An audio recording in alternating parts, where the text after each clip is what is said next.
everyone, my name's Jessie, which for the third time you now know. And as you can probably see, I'm quite different from all of you guys. And I'm not setting up for some big thing that's like I'm different because I solved world hunger or anything like that. No, I just mean we're all different. It's why we lead different lives and have different opinions. It's what makes our world so interesting. And that's what I'm going to talk about today is why does it take something, how do you change the world? Well, in our research, we've come to the conclusion that it takes a crazy person to change the world. Now, our definition of crazy is someone who thinks differently and pushes the limits of what society says they can do, therefore creating change. And that's where we got our driving question. Why does it take a crazy person to change the world? To help with our research, we went on a trip to Seattle. This was an amazing experience. We got to go on some great tours, and we got a lot of good information from those tours. Seattle is a bustling city filled, highly affected by technology, art, and its open community. It's home to Amazon's headquarters and Microsoft's headquarters, and it's home to some of my favorite places, the Museum of Pop Culture and the Chihuly Garden in Glass. All these places are quite different from each other, but that's why they're successful, and that's how they change the world. You're not going to get anything done if you're stuck doing the same thing. We were lucky enough to get a presentation at the Garage, a place at Microsoft.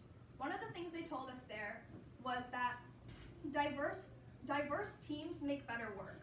The more diverse your work group gets, the better the work produced will be.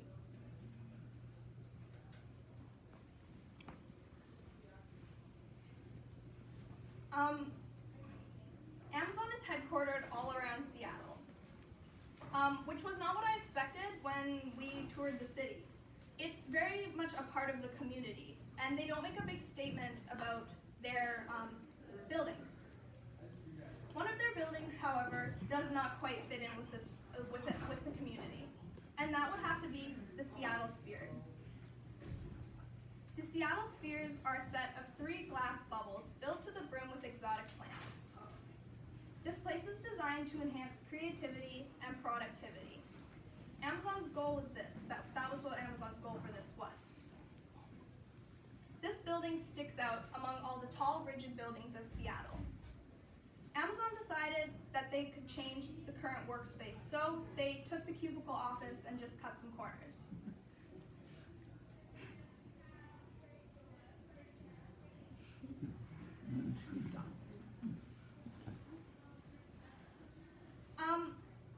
As I mentioned, Microsoft also has a huge headquarters in Seattle.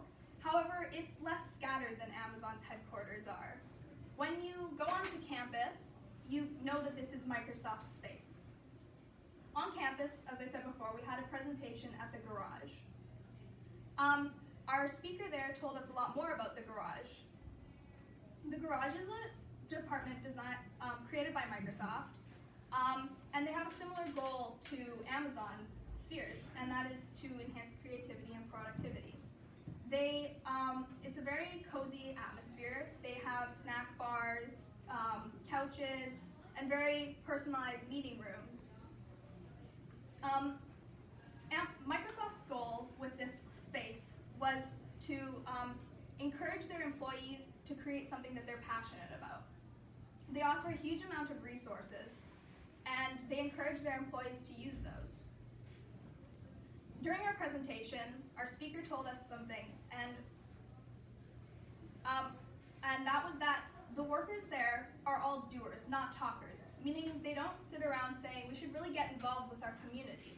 They actually go out and they do that. And I thought that this was really cool because I noticed a lot of similarities between PLP and the Garage, and I think that was pretty reassuring to me because, I mean, if a major company is doing it, then we must be doing something right. As I said before, Seattle isn't just affected by technology, it's also affected by their art. Some of my favorite places were the Chihuly Garden. It's a spectacular exhibit. When I walked in, the very first piece of glass art blew my mind. Dale took the art of glass blowing from a small family tradition into something much bigger. And a lot of people might argue that he took this out of proportion and that he's not quite doing it right.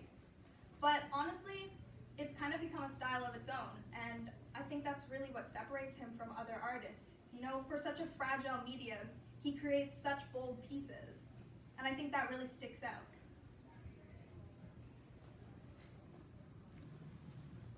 Another place that I really enjoyed was the Museum of Pop Culture, or the MoPop. Some of you might know it as the EMP, or the Experience Music Project. It was a museum started by Paul Allen to put all his collectibles in. It's an amazing place if you're a huge pop culture nerd, but even if you aren't, it's got something there for you, whether it's the music, the movie props, or even the video games. It's truly got something for everyone.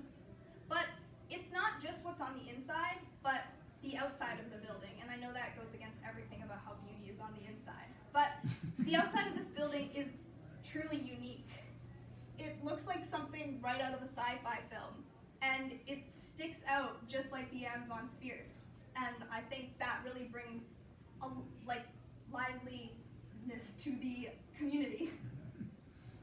So, if you think about it, are these companies' differences really a bad thing? Well, certainly not.